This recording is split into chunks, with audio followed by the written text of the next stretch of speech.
네,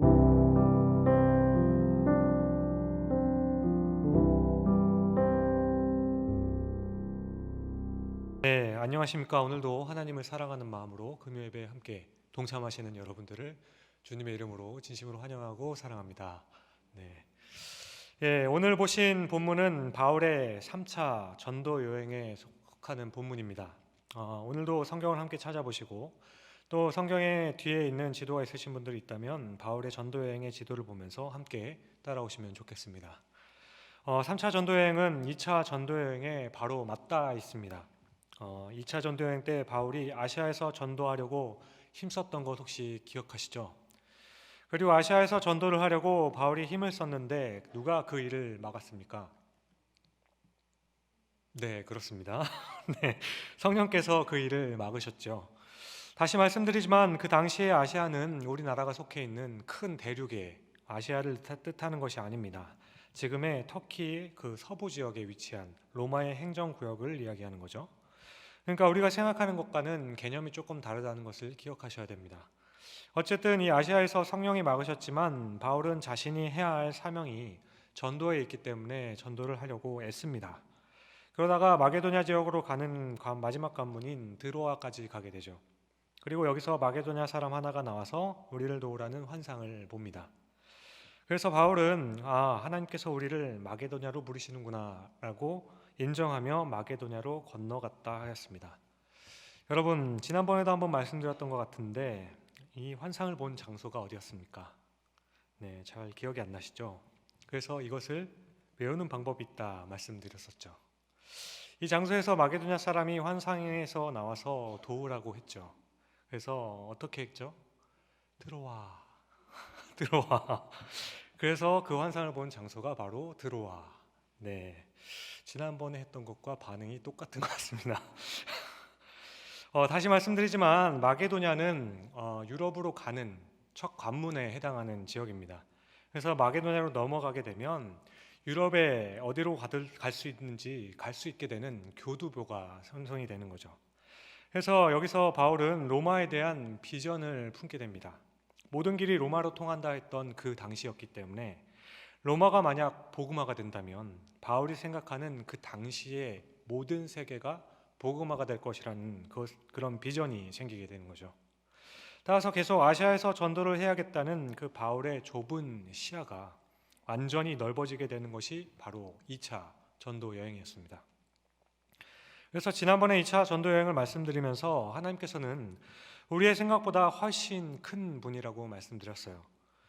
나는 작은 나무로 본다면 하나님께서는 큰 숲을, 아니 산 전체를, 아니 온 세상을 보는 분이라 말씀드렸습니다. 그래서 내 고집과 경험을 앞세울 것이 아니라 하나님의 뜻을 앞세우고 하나님의 말씀을 앞세우며 말씀대로 살아감이 중요하다라고 말씀을 드렸습니다. 자, 그렇게 여기에 이어지는 3차 전도 여행입니다. 먼저 한번 생각해 보시기 바랍니다. 2차 전도 여행이 유럽의 관문을 통과하는 그 교두보를 마련하는 거였죠. 그렇다면 3차 전도 여행은 어디로 갈 것 같습니까? 마게도냐를 발판으로 삼았다면 그 너머에 있는 아프리카, 또 서유럽, 북유럽으로 갈 수 있을 것 같습니다. 이렇게 더 먼 곳으로 갈 것이라는 것이 생각하는 것이 당연하다 생각되죠. 1차는 조금 가까운 곳에, 2차는 조금 더 먼 곳에, 3차는 그럼 더 먼 곳에 가야 할 것만 같습니다. 그런데 놀랍게도 이렇게 흘러가지를 않아요.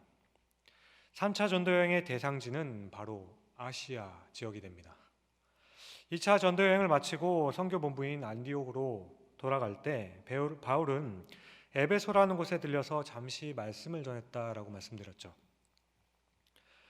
에베소는 아시아의 맨 밑에 있는 지중해 연안에 있는 작은 마을이죠. 이때 에베소에 있던 사람들은 바울의 가르침에 흥미를 가지게 되고 좀 더 있어 달라고 하는 요청을 받게 됩니다. 그러자 그때 바울이 거절을 하면서 얘기하죠. 아시아에서 전도하는 것을 막았기 때문에 거절을 하게 되죠. 바울은 아직 여기가 사역할 때가 아니라고 생각했습니다. 그래서 바울은 에베소 사람들에게 이렇게 대답을 했었죠. 8장 21절을 보시면 작별하여 이르되 만일 하나님의 뜻이면 너에게 돌아오리라 하고 배를 타고 에베소를 떠났다라고 했습니다. 이렇게 2차 전도 여행이 마치게 된 거죠. 그리고 3차 전도 여행이 시작된 겁니다. 바울이 이렇게 자리를 비우고 있을 때 에베소에서는 아볼로라는 유대인이 복음을 전했습니다. 많은 사람들이 아볼로가 전하는 복음을 듣고 반응을 했어요. 그러는 중에 바울이 3차 전도 여행을 시작하여서 에베소에 들리게 된 겁니다. 이렇게 에베소 지역에 바울이 와서 보니까 복음을 전하지 못했었는데 예수 믿는 사람들이 많은 겁니다. 그런데 이때 바울이 예수를 믿는 그 에베소 사람들에게 뭐라고 하시는지 한번 보십시오. 19장 2절이죠. 이르되 너희가 믿을 때 성령을 받았느냐? 이르되 아니라 우리는 성령이 계심도 듣지 못하였다. 바울은 예수를 믿는 사람들에게 뜬금없이 성령을 받았느냐라고 물어봐요. 죄송합니다. 그런데 여러분, 사도행전에서 성령을 받는 일은 우리가 흔히 말하는 기도 열심히 해서 그리고 어떤 일을 많이 해서 상급을 받는 그런 것이 아닙니다. 사도행전에서 성령을 받는 일은 성령 임재의 사건은 하나님의 구원이 여기에도 임했다, 하나님의 그 구원이 허락되었다라는 선언과 같은 겁니다. 그래서 오순절 성령 강림의 사건을 우리는 단회적인 사건이라고 말하는 거죠. 그 당시에 특수하게 이루어진 한 사건이라고 보는 겁니다. 사도행전 당시의 성령 임재는 하나님의 구원이 이 세상에 시작이 되었다라는 선언인 겁니다. 그렇게 사도행전에서는 성령 강림하는 사건이 3번 일어나게 돼요. 첫 번째는 사도행전 8장에 사도들이 사마리아 사람들에게 안수할 때의 일입니다. 사도행전 8장 17절을 보면 이에 두 사도가 그들에게 누구냐면 사마리아 사람들에게 안수함에 성령을 받는지라. 여기서 보면 성령을 받았다라고 표현을 해요. 그러니까 성령이 우리가 눈으로 볼 수 있게끔 내려왔다라는 겁니다. 임했다라는 거죠. 마치 오순절 성령이 강림한 것처럼 그렇게 보여지게 되었다라는 거예요. 어떤 형식인지는 우리가 알 수 없지만 보여졌다라는 거죠. 그렇게 성령을 받은 것을 사람들이 확인을 했습니다. 이어서 두 번째는 사도행전 10장에 이방인 고넬료라는 그 사람의 집안 사람들이 베드로의 설교를 듣고 있는 그 중에서 듣다가 성령을 받습니다. 사도행전 10장 44절을 보시면 베드로가 이 말을 할 때 성령이 말씀을 듣는 모든 사람에게 내려오시니 이때도 보면 모든 사람들에게 내려왔다라고 표현하는 거죠. 그러니까 당시 예루살렘 총회는 사마리아 사람들과 이방인들에게도 성령 임재의 사건이 있을 때마다 하나님의 구원이 허락된 것으로 공식적으로 인정을 해주는 거예요. 그래서 사도행전 11장 18절을 보시면 그들이 이 말을 듣고 잠잠하여 하나님께 영광을 돌려 이르되 그러면 하나님께서 이방인에게도 생명 얻는 회개를 주셨도다 하니라. 여기서 그러면이라는 것은 거기에도 성령이 임했어? 이방인이 세례를 받았어? 그러면 하나님께서도 이방인들에게 생명을 얻는 회개를 허락하셨구나, 그들도 구원을 받게 됐구나 라고 이렇게 공식적으로 선언을 할 수 있게 되는 겁니다. 이것이 바로 사도행전 속에 있는 성령 강림에 대한, 성령이 받았느냐 하는 그 의미인 거예요. 오늘날에는 은사로 허락하시는 기도하면 성령을 받고 말씀을 열심히 들으면 성령 받는다, 이것과는 조금은 다르다라고 말씀드리는 겁니다. 따라서 성령 강림을 구원이 허락된 것이라는 의미에서 오늘 본문의 말씀을 보시게 되면 바울은 2차 전도 여행 때 그렇게 복음을 전하려 했는데 성령께서 전도를 막으셨었죠. 그런데 전도가 허락되지 않았던 그 아시아 지역의 에베소 지역에서 예수를 믿는 사람들이 생긴 것을 바울이 다시 갔더니 보게 되는 거예요. 그러니 바울은 이상하다, 여기에도 이제 전도를 할 수 있게 된 건가? 라고 생각하게 된 겁니다. 그래서 19장 2절에서 물어보는 거예요. 너네 혹시 성령 받았니? 라고 물어보는 거예요. 이제 바울이 왜 이렇게 물어봤는지 이해를 하시겠죠? 성령이 임해야 하나님께서 여기서도 구원을 허락하심이 확인되기 때문에 이것을 물어봤던 겁니다. 그런데 이어지는 말씀을 보면 이들은 성령님의 존재 자체도 몰랐다라고 해요. 그래서 6절과 7절을 보시면 바울이 그들에게 안수함에 성령이 그들에게 임하심으로. 그런데 여기서 한 가지 더 짚고 넘어가면, 여러분, 안수 받으면 성령이 임하는 건가요? 아닙니다. 안수 받는다고 해서 다 받는 거 아니에요. 그때의 의미와 지금의 의미는 좀 다르다라는 것을 기억하세요. 이어서 보시면 방언도 하고 예언도 하니 모두 12사람쯤 되었다라고 합니다. 자, 이때도 성령이 임했습니다. 그럼 이제 바울은 2차 전도여행에서 허락되지 않았던 아시아 지역의 전도가 이제는 허락된 것이구나 라고 생각하고 깨닫게 되는 거예요. 성령의 인가가 이제 떨어지게 된 거죠. 앞서 바울이 에베소에 있는 사람들에게 하나님께서 허락하시면 돌아온다라고 하였습니다. 그리고 이제 하나님께서 돌아와 봤더니 허락하신 거예요. 그렇게 바울은 아시아 지역의 그 전도에 힘을 쓰게 되는 거죠. 9절 후반부로 보시면 바울이 그들을 떠나 제자를 따로 세우고 두란노 서원에서 날마다 강론했다라고 하죠. 그리고 제자들을 세우면서 얼마나 일합니까? 이어서 10절을 보시면 2해 동안 이같이 하니 2년 동안 제자들을 키웠더니 그 결과가 또한 어떻게 되었습니까? 함께 읽어보죠. 10절 후반절입니다. 아시아에 사는 자는 유대인이나 헬라인이나 다 주의 말씀을 듣더라. 아시아에 있는 사람들이 모두 주의 말씀을 듣게 됩니다. 처음 아시아가 대륙이 아니라고 말씀드렸지만 이 지역을 지도로 보게 되면 바울 혼자 개인이서 커버하기에는 너무나도 큰 땅입니다. 우리가 세계 지도로 보면 우리나라도 요만해 보이잖아요. 근데 우리가 부산만 갔다 와도 얼마나 힘듭니까? 근데 한국 땅보다 더 큰 그 지역입니다. 근데 이 지역의 모든 사람들의 말씀을 다 듣게 되었다라고 하는 거예요. 그러니 이게 무슨 뜻이겠습니까?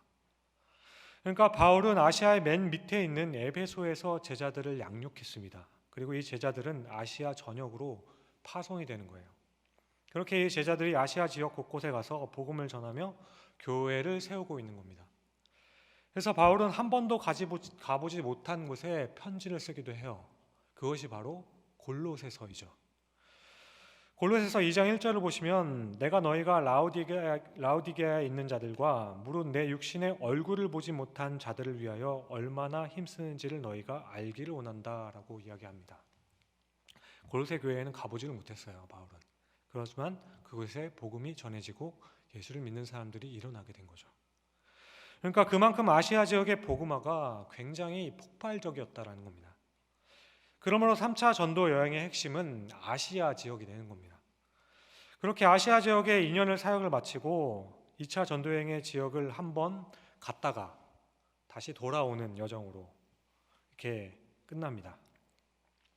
그런데 이 일정이 한번 2차 전도 여행에 했던 그 교회들을 살펴보는 그 일정들이 20장 1절에서 6절까지 굉장히 짧은 일정으로 지나칩니다. 몇 개월 있지 않아요. 그렇게 다 거쳐서 돌아오게 되죠.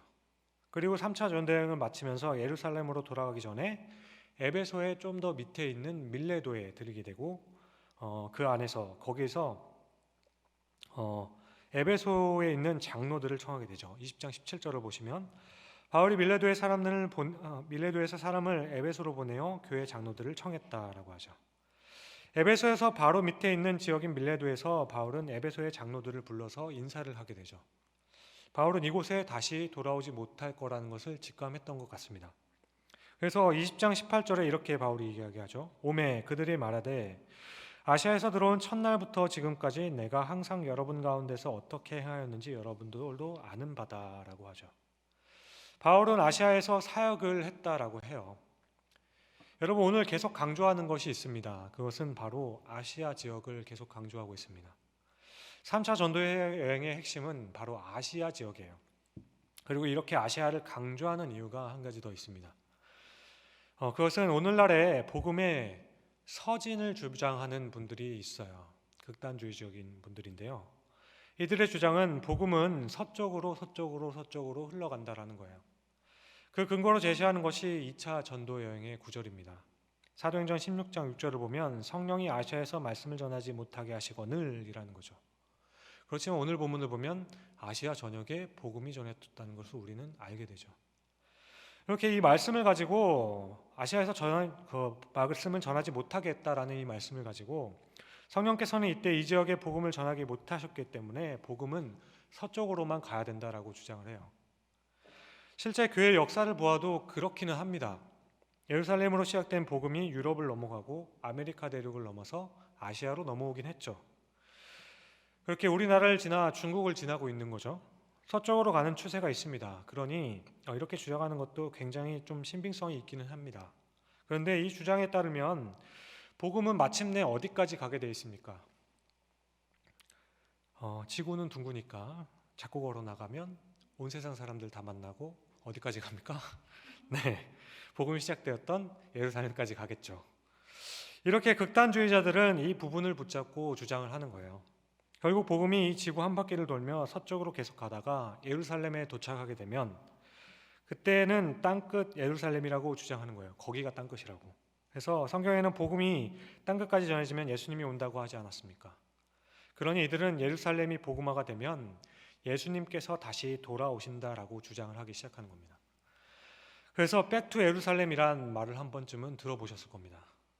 작년에 이 운동에 참여하는 사람들이 열방센터를 만들어서 코로나 집단 감염이 일어났고 한번 이슈가 된 적이 있었죠.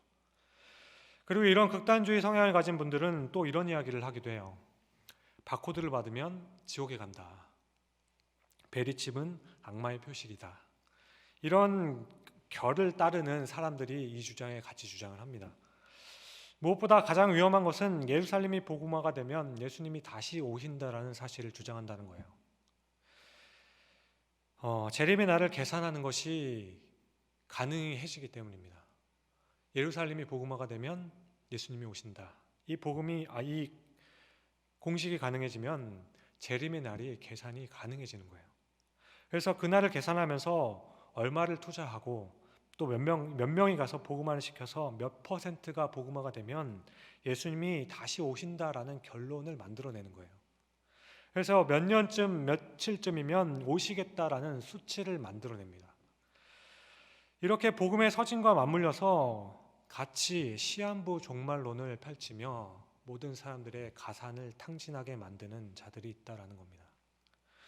그러므로 여러분, 이런 오류에 빠지지 않기 위해서라도 오늘 말씀을 가지고 같이 잘 이해했으면 좋겠습니다. 지금까지의 말씀을 한 번 더 정리해 드리죠. 2차 전도여행 때 성령께서는 아시아에서 복음을 전하지 못하게 했습니다. 그런데 3차 전도여행에서는 어떻게 되었습니까? 바울은 아시아의 초도시인 에베소에서 제자들을 육성하고 안수하고 성령이 임하게 되죠. 성령이 임하게 된 것은 무슨 뜻이라고 했죠? 네. 이제는 아시아에서 복음을 전해도 된다라는 인가라고 말씀드렸습니다. 그래서 바울은 두란노 서원에서 2년간 제자 훈련을 시키죠. 그 결과 19장 10절에 아시아에 사는 유대인과 헬라인이나 다 주의 말씀을 들었다라고 하죠. 아시아 지역에 폭발적인 부흥이 일어나게 됩니다. 그러므로 복음은 서쪽으로 물러듯이 흘러가는 것이 아니라는 거예요. 오히려 아시아 쪽에서 넘쳐 흐르고 넘어갔다라는 겁니다. 성경은 복음의 서진을 지지하고 있는 것이 아니라는 거예요. 애초에 아시아라는 이 개념을 오해하고 있기 때문인 거죠. 당시 아시아는 지금의 대륙이 아니라고 말씀드렸습니다. 그런데 대륙이라고 생각하며 대륙 간의 이동설을 주장하는 겁니다. 유럽이 먼저 되고 아시아는 나중이 됐으니 서쪽으로 가는 거다. 아무쪼록 이런 엉터리 신학에 혼동되지 않기를 주님의 이름으로 축원드립니다. 혹시 특정 사이트에 올려진 이런 류의 영상을 심취하신 분들이 있다면 이번 기회에 제대로 알고 끊어버리시기를 소원합니다. 이상한 신학에 빠져서 가정이 깨지고 헛된 시간을 보내지 않기를 바랍니다. 더불어 우리 선교의 역사, 우리 역시 선교를 보는 그 시야, 선교를 대하는 그 시야도 넓힐 필요가 있는 거죠. 우리는 선교하면은 어느 쪽 방향으로 많이 생각을 하는지 아십니까? 나도 모르게 서쪽을 바라보는 경향이 있습니다. 선교하면 어디로 가야 될 것 같죠? 필리핀, 베트남, 태국과 같은 동남아 지역으로 가야 될 것 같습니다. 중국, 이슬람 지역 등 어느 쪽으로 갔든 서쪽으로 가야 될 거라고 생각을 해요. 더 가난한 곳, 더 오지로 가야 된다라고 생각합니다. 그런데 바울의 선교 여행을 오늘 살펴보십시오. 바울은 서쪽에 가는 관문을 열어놓고 다시 동쪽으로 넘어와서 서아시아 지역에 복음을 전합니다. 그러니까 서쪽이든 동쪽이든 갈 수 있는 모든 방향으로 열어두는 거예요. 아니 2차와 달리 3차는 바울이 직접 가서 전도를 하지도 않습니다. 에베소에 성령이 임하니 모든 곳에 그냥 복음이 전파되어 버려요. 한 곳에서 샘이 터져서 온 지변에 퍼지는 것처럼 그 지역 전체를 그냥 복음이 덮어버립니다. 이것은 성령을 따라 했던 일이고 성령의 뜻이었습니다. 그러니 우리가 생각할 때 동남아뿐만 아니라 미국과 캐나다, 북미와 남미도 마찬가지죠. 아프리카, 유럽, 오세아니아 할 것 없이 복음이 필요하지 않은 곳이 없다라는 것이 바로 선교를 생각하는 관점이 변해야 된다는 겁니다. 사랑하는 성도 여러분, 복음은 한쪽 방향으로가 아닌 한 곳에서 넘쳐 흘러서 모든 곳에 흐르는 겁니다. 하나님의 그 성령께서 하시는 일은 넘쳐 흘러 모든 곳에 편만하여지는 겁니다. 이런 복음의 특징은 이미 1차 여행 때부터 이 사실을 내포하고 있었습니다. 1차 여행을 생각하면 복음을 위한 모든 곳에 장애물이 되는 것이 있다면 어떻게 했습니까? 바울은 다 부셔버리고 갔습니다. 죽었다가도 살아나서 다시 복음을 전했던 것이 1차 전도 여행이죠. 그리고 2차 때는 그것을 더 확인시켜주면서 성령께서 주관자가 되심을 깨닫게 되죠.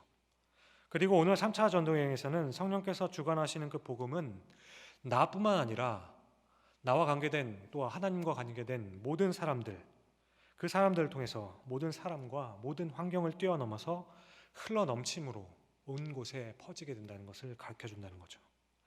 오늘 말씀을 통해서 하나님께서는 이 사실을 보여주고 있다는 겁니다.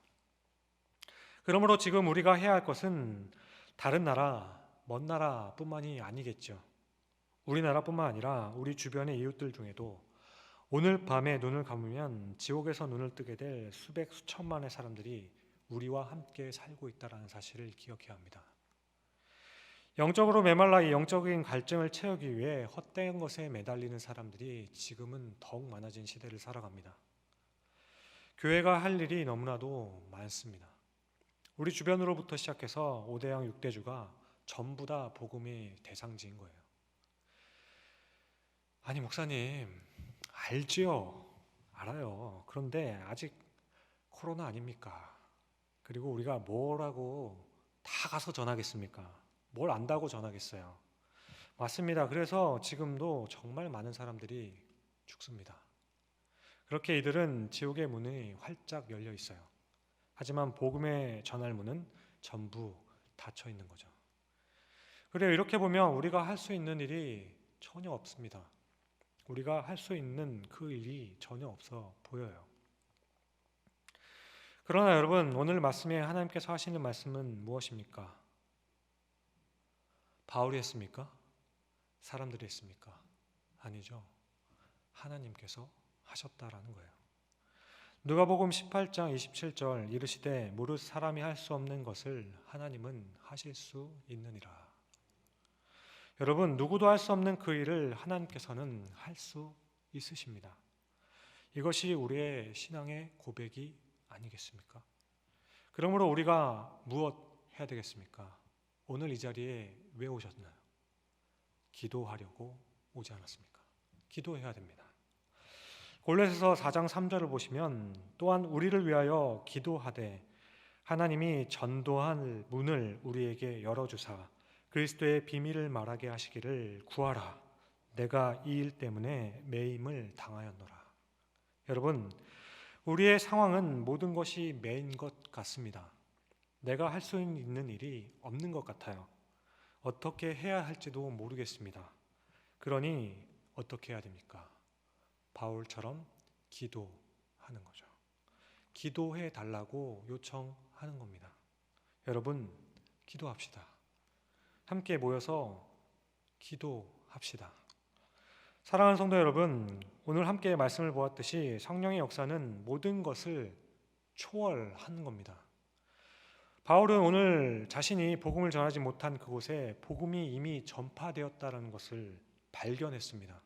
그렇게 성령께서는 어느 한쪽이 아닌 내가 가는 곳만이 아닌 모든 방향으로 복음이 전파되어서 마치 물이 넘침과 같이 모든 곳곳에 믿는 사람들을 사용하셔서 사방으로 퍼져나가게 되는 것을 보여주신다는 사실이에요. 그러니 여러분, 내가 할 수 있는 것이 없다 생각할 때 기도해야겠죠. 지금 함께 있는 교회에서도 함께 기도하시고, 지금 영상으로 참여하시는 분들도 이 자리에서 기도할 수 있기를 바랍니다. 지금 하나님께서는 바로 이 일에 우리를 부르고 계시는 겁니다.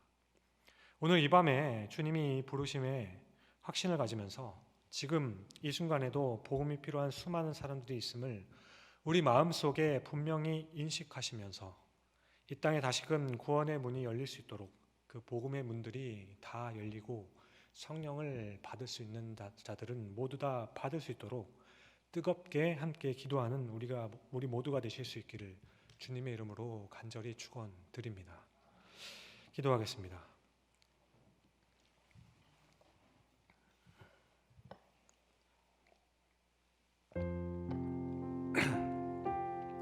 모든 것이 막힌 듯한 이 시대 가운데 우리를 부르시는 주님, 바울을 사용하여 주신 것과 같이 우리를 사용하여 주옵소서. 우리 교회를 사용하여 주옵소서. 우리의 영혼을 깨워주사 우리 주변에 죽어가는 영혼들을 보게 하여 주시옵고, 전 세계 곳곳에 복음을 알지 못하고 죽어가는 수많은 영혼들을 향한 그 주님의 사역에 우리를 세워 주시옵소서. 영적으로 무너진 그곳에 성령이 임하심으로 다시 부흥케 되는 역사가 일어나게 주님 도와주시옵소서. 주님, 오늘 이 부분을 놓고 전심으로 함께 기도하길 원합니다. 성령이여, 우리 안에 강력하게 역사하시기를 간구하오며 이 모든 말씀을 우리 구주 예수 그리스도의 이름으로 간절히 기도드립니다.